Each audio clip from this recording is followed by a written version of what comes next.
Right. You know, because I wanted to put him down to better. Basically, right. And you put responsible.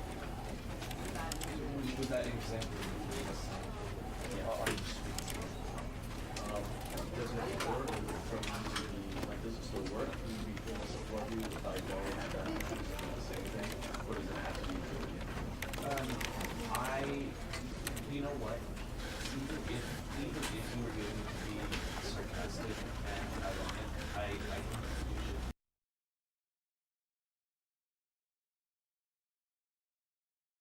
This is the story of a man named Stanley.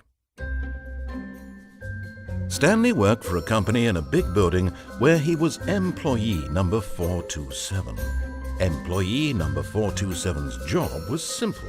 He sat at his desk in room 427 and he pushed buttons on a keyboard. Orders came to him through a monitor on his desk, telling him what buttons to push, how long to push them, and in what order. This is what employee 427 did every day of every month of every year. And although others might have considered it soul-rending, Stanley relished every moment that the orders came in, as though he had been made exactly for this job. And Stanley was happy. And then one day, something very peculiar happened. Something that would forever change Stanley. Something he would never quite forget. He had been at his desk for nearly an hour when he realized that not one single order had arrived on the monitor for him to follow. No one had showed up to give him instructions, call a meeting, or even say hi. Never in all his years at the company had this happened, this complete isolation. Something was very clearly wrong. Shocked, frozen solid, Stanley found himself unable to move for the longest time. But as he came to his wits and regained his senses, he got up from his desk and stepped out of his office.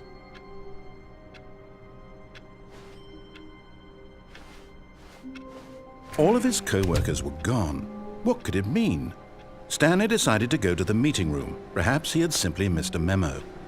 No matter how hard Stanley looked, he couldn't find a trace of his co-workers.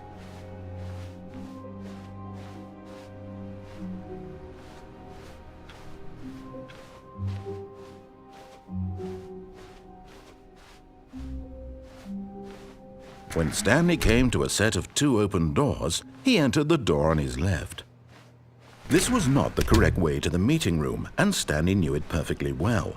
Perhaps he wanted to stop by the employee lounge first, just to admire it.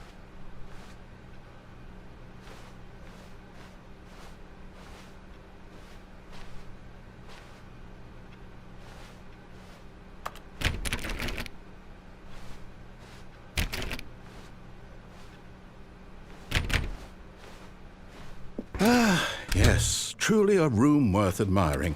It had really been worth the detour after all, just to spend a few moments here in this immaculate, beautifully constructed room. Stanley simply stood here, drinking it all in. But eager to get back to business, Stanley took the first open door on his left. Stanley was so bad at following directions, it's incredible he wasn't fired years ago.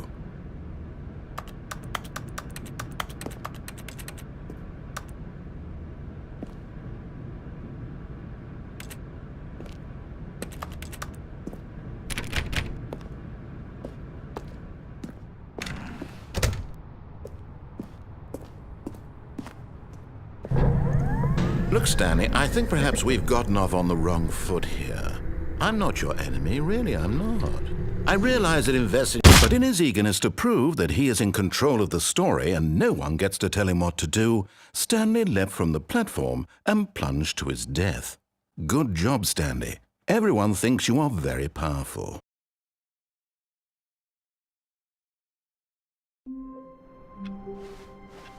All of his co-workers were gone. What could it mean? Stanley decided to go to the meeting room. Perhaps he had simply missed a memo.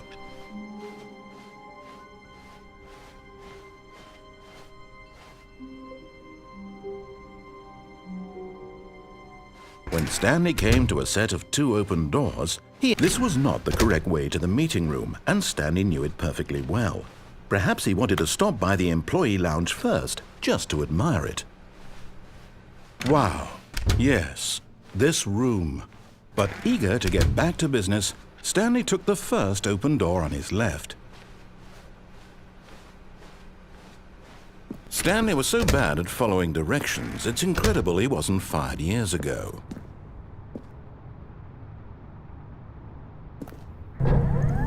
Look, Stanley, I think perhaps we've gotten off on the wrong foot here. I'm not your enemy, really, I'm not. I realize that investing your trust in someone else can be difficult, but the fact is that the story has been about nothing but you all this time. There's someone you've been neglecting, Stanley. Someone you've forgotten about. What? Really? I was in the middle of something. Do you have zero consideration for others? Are you that convinced that I want something bad to happen to you? Why, I don't know how to convince you of this, but I really do want to help you, to show you something beautiful. Look, let me prove it. Let me prove that I'm on your side. Give me a chance. Now listen carefully, this is important. Stanley walked through the red door. Aha, perhaps you misunderstood. Stanley walked through the red door. I still don't think we're communicating properly. Stanley walked... All right, fine, go ahead, Stanley. You want to know so badly what's out there? You want to find out what lies at the end of this road you've chosen? Well, don't let me stop you. You see, there's nothing here. I haven't even finished building this section of the map, because you were never supposed to be here in the first place. Broken rooms, exposed developer textures. Is this what you had wanted? Was it worth ruining the entire story I had written out specifically for you? Do you not think I put a lot of time into that? Because I did. And in the end, it was all for nothing, because this is what you wanted to see. Help me here, Stanley. Help elucidate these strange and unknowable desires of yours. What would have made this game better? What did you want to see? Vehicles? Skill trees? Work with me. You've given me absolutely nothing so far. Tell you what, let me take a stab in the dark at a new design, and you can give me some feedback. There we go. A third option. This already feels leaps ahead of where we were before. Go ahead, Stanley. Take it for a spin. Okay, I'm going to stop you there. Now, tell me about your experience with this new version. Would you say that the game benefited from allowing you more choices? Feel free to be honest. I'm looking for some real critical feedback here.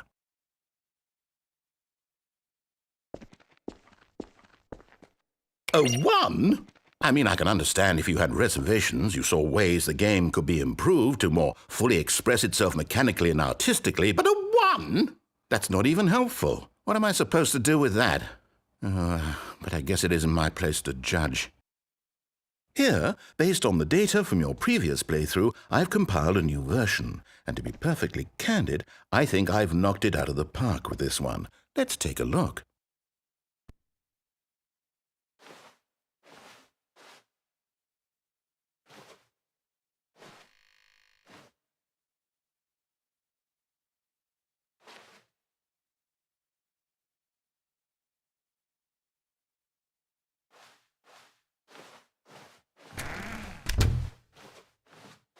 Now, would you say that competitive leaderboard helped you feel motivated to keep walking through doors? Again, honest answers, please.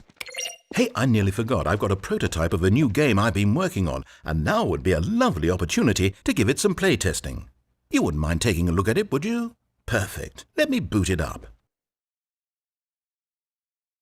In this game, the baby crawls left towards danger. You click the button to move him back to the right. And if he reaches the fire, you fail. It's a very meaningful game, all about the desperation and tedium of endlessly confronting the demands of family life. I think the art world will really take notice. But of course, the message of the game only becomes clear once you've been playing it for about 4 hours. So why don't you give it 4 hours of play to make sure it's effective? Be sure to keep notes on your experience.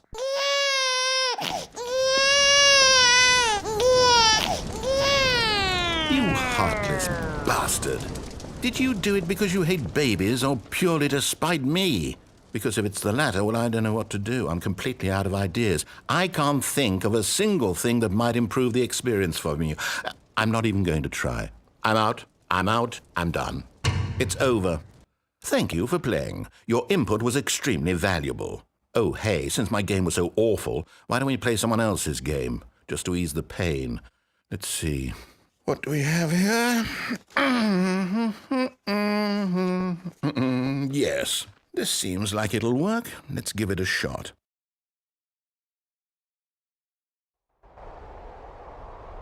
Aha! Fascinating. What do you think this game is about, Stanley? What's our backstory? What is our motivation? Well, it seems obvious to me that you are meant to play as a creepy man spying on innocent civilians below you from up high in your creep tower, perhaps for some sort of twisted erotic purpose. Yes, that must be it. What a fascinating venture into the experience of total mental depravity. So far, I love everything about this game, Stanley. And it seems there's even more. Come, let's venture outward and see what else is out there.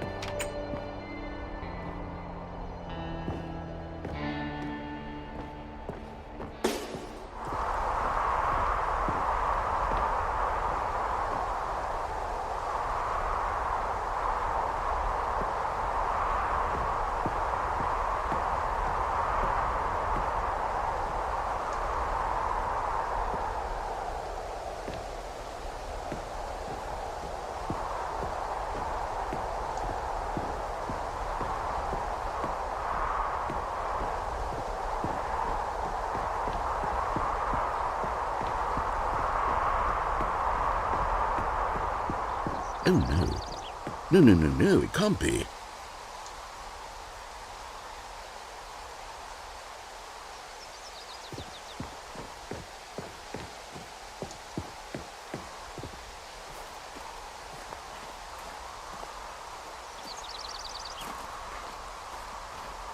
It is. It's an open world game. Good God, quickly block it off. Oh. Thank goodness, Stanley. What a close call. You nearly wandered off into that thing. That big, open, just wandering around. No right or wrong directions. No path to follow. You can just go in any... Oh, thank heavens we avoided it. We're out of the woods now, Stanley. Okay, I'm going to get us out of here. Let's find another game. Preferably something with walls. Something with nice, big, insurmountable walls. Okay, I think this will be just the thing.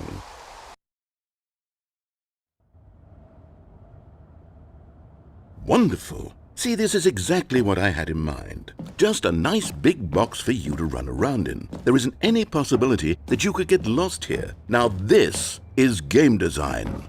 Stanley, if you manage to get lost in this game, I will be phenomenally impressed. Okay, so what exactly do we do here? Let's see. There are lots of cars here in the back, but obviously there's no racetrack. Okay, I'm seeing that there's a ball of some kind back here. Is this game sports ball? Stanley, I think it's sports ball. Oh, what fun. We shall run the bases and do a touchdown together? Yes, I think surely we must. Okay, Stanley, here's the ball. Have fun.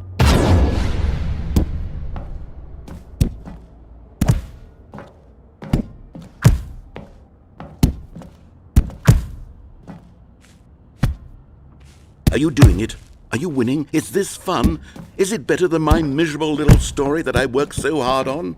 Stanley, I have a thought, and I realize I'm not a sportsologist, but if one ball generates a certain amount of raw adrenal pleasure, then surely...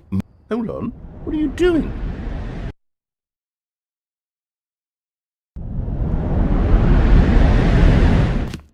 Stanley, don't do that. I can't follow you there. I can't help you. How will you write a story without me? You can't do it. You know that. Stanley, come back.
I wonder what he found.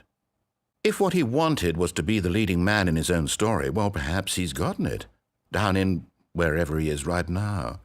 I wonder if he's happy with his choice, and if he's learned the heavy cost that comes with it.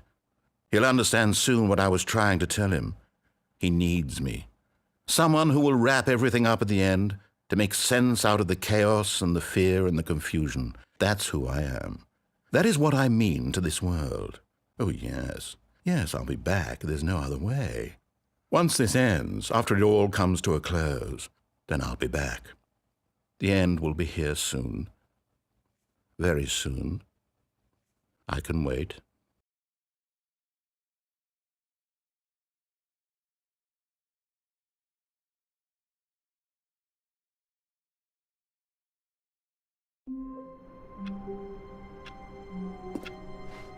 All of his co-workers were gone. What could it mean? Stanley decided to go to the meeting room. Perhaps he had simply missed a memo.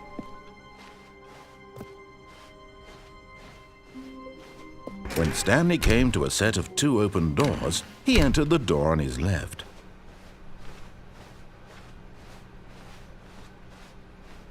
Yet there was not a single person here either. Feeling a wave of disbelief, Stanley decided to go up to his boss's office, hoping he might find an answer there.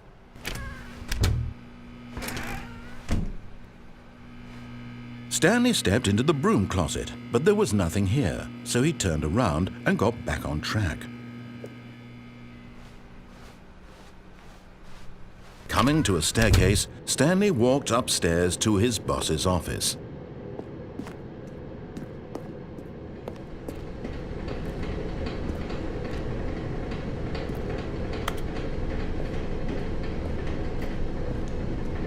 But Stanley just couldn't do it. He considered the possibility of facing his boss. Admitting he had left his post during work hours, he might be fired for that. And in such a competitive economy, why had he taken that risk?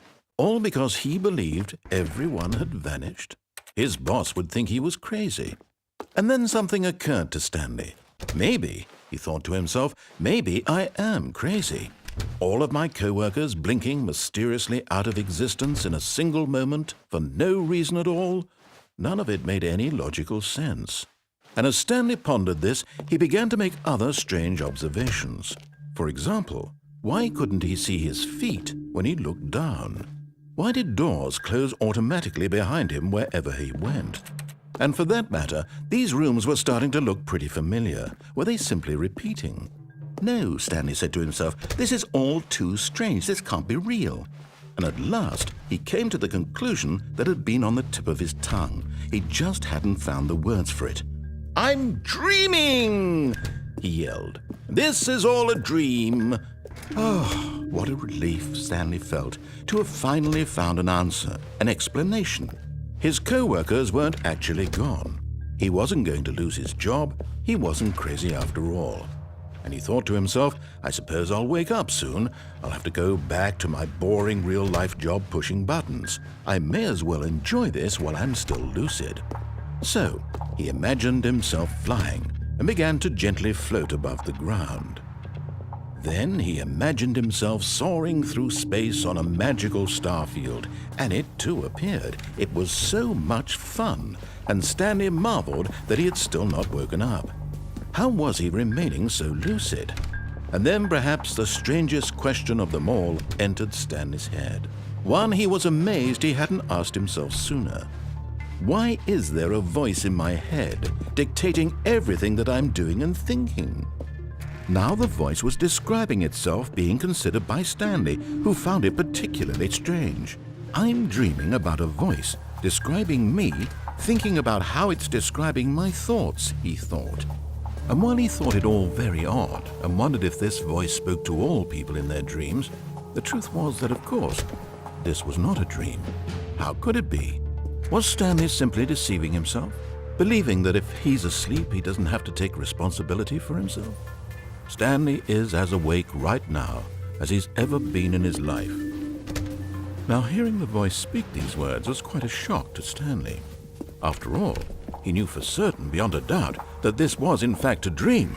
Did the voice not see him float and make the magical stars just a moment ago? How else would the voice explain all that? This voice was a part of himself too. Surely, if he could just... He would prove it. He would prove that he was in control, that this was a dream.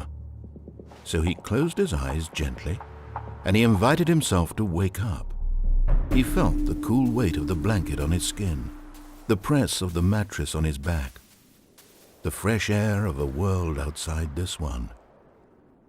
Let me wake up, he thought to himself. I'm through with this dream. I wish it to be over. Let me go back to my job. Let me continue pushing the buttons. Please, it's all I want. I want my apartment, and my wife, and my job. All I want is my life exactly the way it's always been. My life is normal. I am normal. Everything will be fine. I am okay.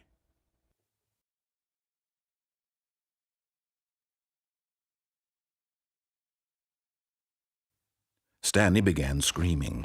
Please, someone, wake me up. My name is Stanley. I have a boss. I have an office. I am real. Please, just someone tell me I am real. I must be real. I must be. Can anyone hear my voice? Who am I? Who am I? And everything went black.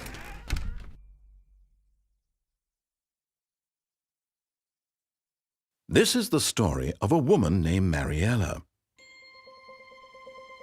Mariella woke up on a day like any other. She arose, got dressed, gathered her belongings, and walked to her place of work. But on this particular day, her walk was interrupted by the body of a man who had stumbled through town talking and screaming to himself, and then collapsed dead on the sidewalk. And although she would soon turn to go call for an ambulance, for just a few brief moments she considered the strange man. He was obviously crazy, this much she knew. Everyone knows what crazy people look like. And in that moment, she thought to herself how lucky she was to be normal. I am sane. I am in control of my mind. I know what is real and what isn't. It was comforting to think this, and in a certain way, seeing this man made her feel better. But then she remembered the meeting she had scheduled for that day. The very important people whose impressions of her would affect her career, and by extension, the rest of her life. She had no time for this, so it was only a moment that she stood there, staring down at the body. And then she turned and ran.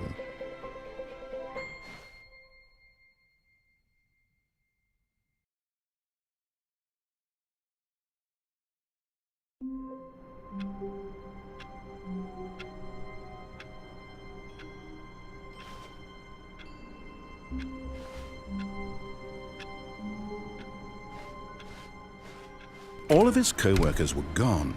What could it mean? Stanley decided to go to the meeting room. Perhaps he had simply missed a memo.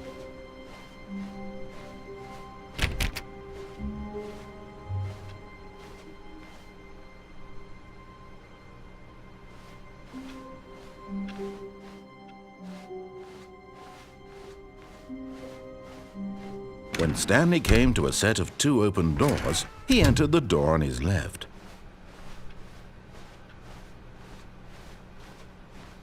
Yet there was not a single person here either. Feeling a wave of disbelief, Stanley decided to go up to his boss's office, hoping he might find an answer there.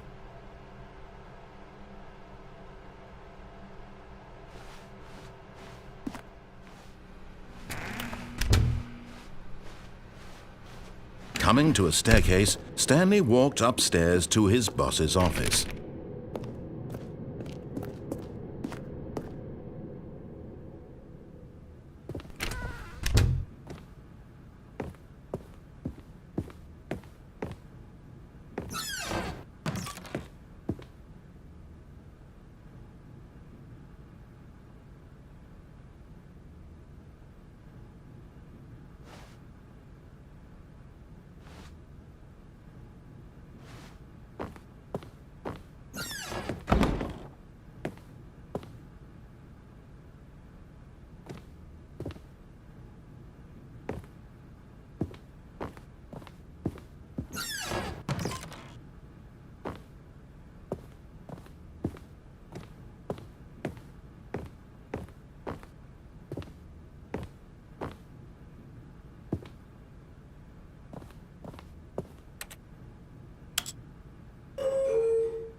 Stepping into his manager's office, Stanley was once again stunned to discover not an indication of any human life.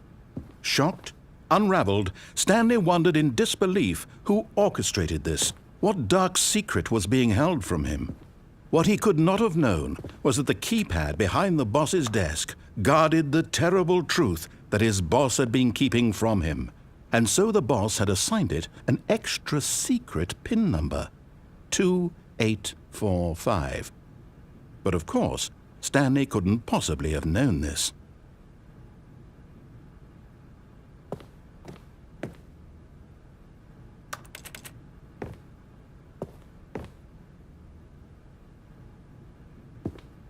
Stanley just sat around twiddling his thumbs, trying to input, and yet incredibly, by simply pushing random buttons on the keypad, Stanley happened to input the correct code by sheer luck. Amazing. He stepped into the newly opened passageway.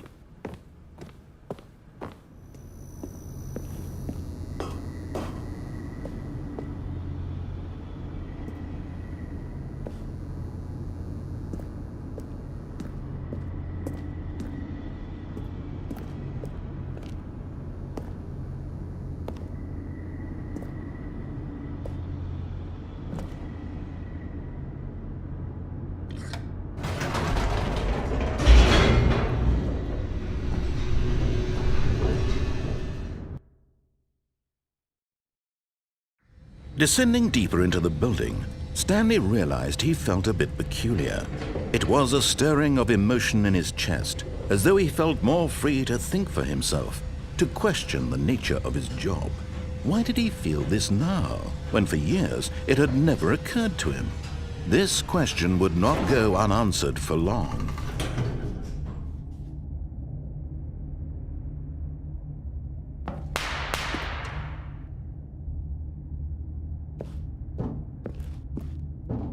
Stanley walked straight ahead through the large door that read Mind Control Facility.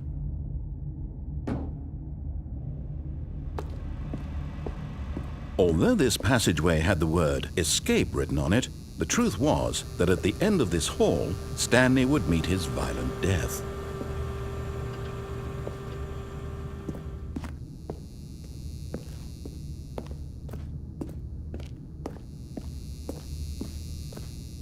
The door behind him was not shut. Stanley still had every opportunity to turn around and get back on track.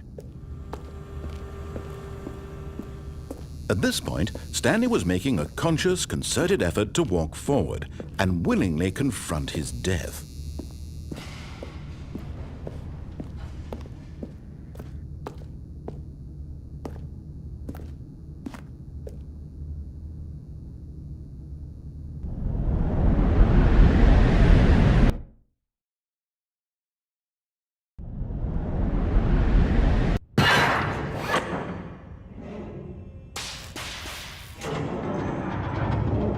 As the machine whirred into motion and Stanley was inched closer and closer to his demise, he reflected that his life had been of no consequence whatsoever. Stanley can't see the bigger picture. He doesn't know the real story, trapped forever in his narrow vision of what this world is. Perhaps his death was of no great loss, like plucking the eyeballs from a blind man. And so he resigned and willingly accepted this violent end to his brief and shallow life. Farewell, Stanley.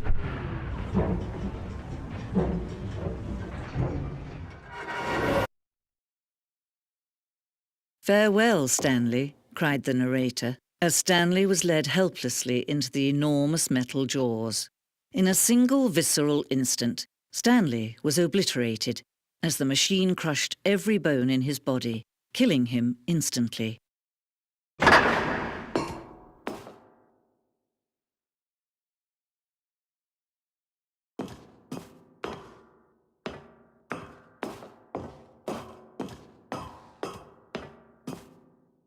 And yet it would be just a few minutes before Stanley would restart the game, back in his office, as alive as ever.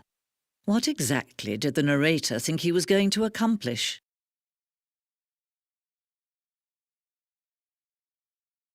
When every path you can walk has been created for you long in advance, death becomes meaningless. making life the same. Do you see now? Do you see that Stanley was already dead from the moment he hit start?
Now then, this elevator for sure will get him right back on track to where he was supposed to be in the story. Where were all of his co-workers? Oh, I don't know. How about they're throwing a surprise party for him for all his button pushing? Does that sound plausible to you? When Stanley came to the lift, he traveled upward to the power source at the top of the facility to end this injustice forever. Stanley jumped.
Oh, look at these two. How they wish to destroy one another. How they wish to control one another. How they both wish to be free.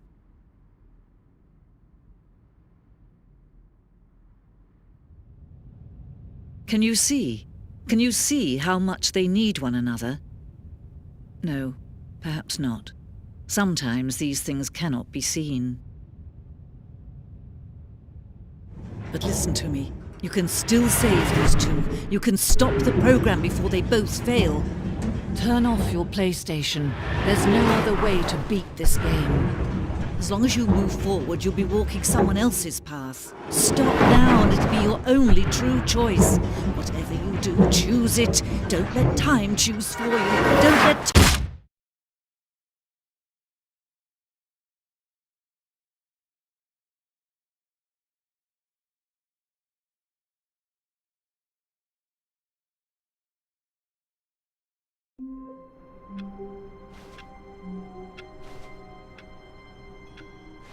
All of his co-workers were gone. What could it mean? Stanley decided to go to the meeting room. Perhaps he had simply missed a memo.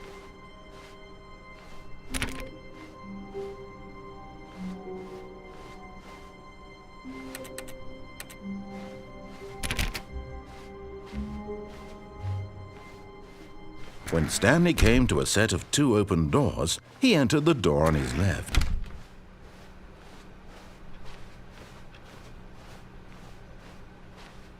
Yet there was not a single person here either. Feeling a wave of disbelief, Stanley decided to go up to his boss's office. Coming to a staircase, Stanley walked upstairs to his boss's office.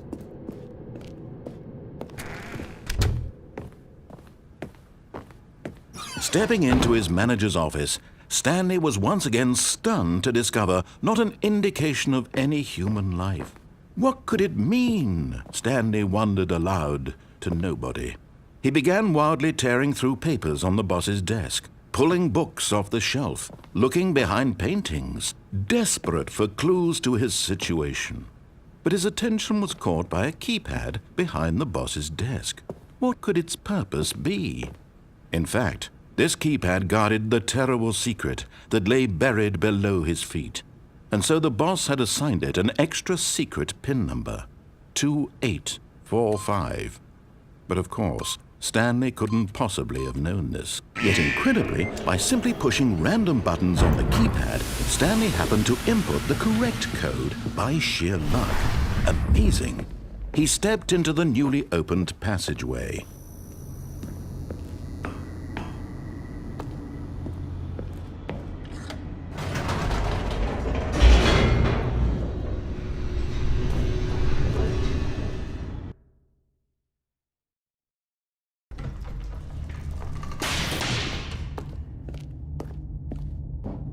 Stanley walked straight ahead through the large door that read Mind Control Facility.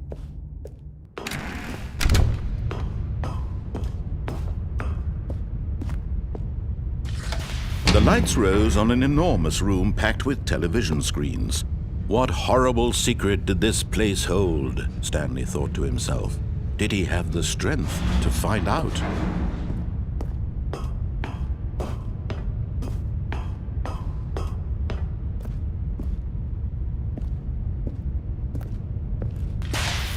Now the monitors jumped to life, their true nature revealed. Each bore the number of an employee in the building, Stanley's co-workers. The lives of so many individuals reduced to images on a screen, and Stanley, one of them, eternally monitored in this place where freedom meant nothing.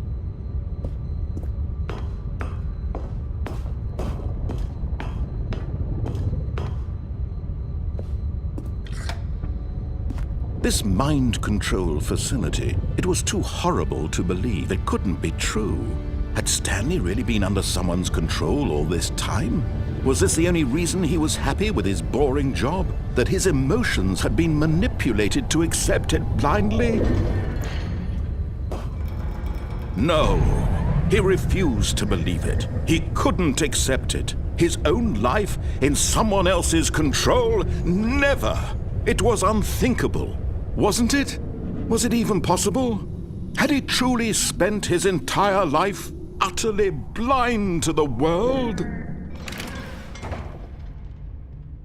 But here was the proof, the heart of the operation. Controls labeled with emotions, happy or sad or content, walking, eating, working, all of it monitored and commanded from this very place. And as the cold reality of his past began to sink in, Stanley decided that this machinery would never again exert its terrible power over another human life, for he would dismantle the controls once and for all.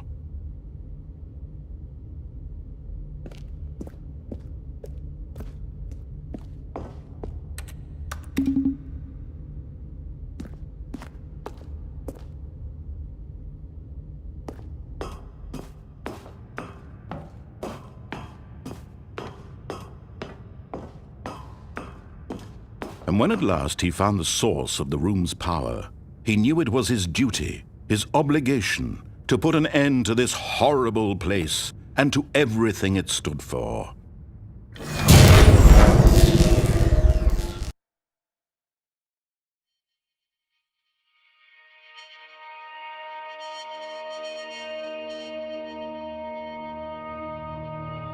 Blackness and a rising chill of uncertainty. Was it over? Yes! He had won! He had defeated the machine, unshackled himself from someone else's command. Freedom was mere moments away. And yet, even as the immense door slowly opened, Stanley reflected on how many puzzles still lay unsolved. Where had his co-workers gone? How had he been freed from the machine's grasp? What other mysteries did this strange building hold? But as sunlight streamed into the chamber, he realized none of this mattered to him, for it was not knowledge or even power that he had been seeking, but happiness. Perhaps his goal had not been to understand, but to let go. No longer would anyone tell him where to go, what to do, or how to feel. Whatever life he lives, it will be his. And that was all he needed to know. It was perhaps the only thing worth knowing.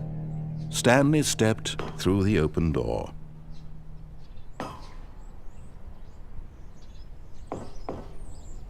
Stanley felt the cool breeze upon his skin, the feeling of liberation, the immense possibility of the new path before him. This was exactly the way, right now, that things were meant to happen. And Stanley was happy.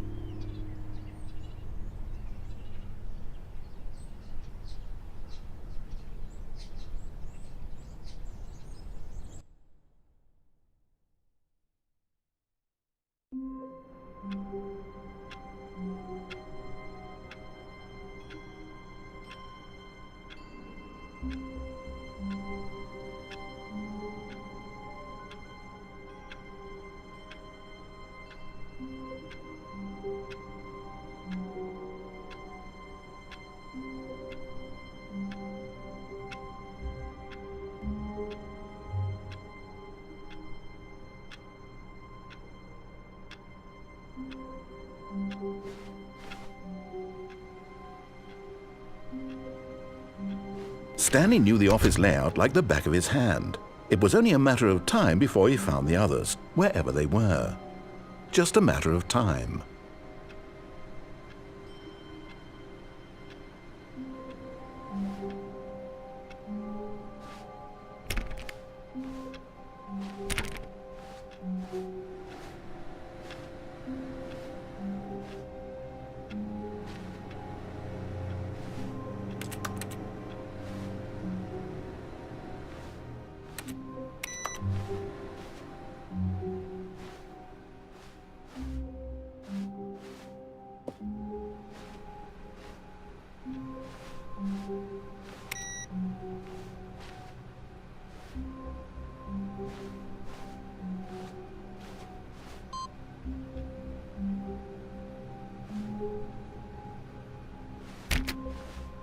Stanley went around touching every little thing in the office, but it didn't make a single difference, nor did it advance the story in any way.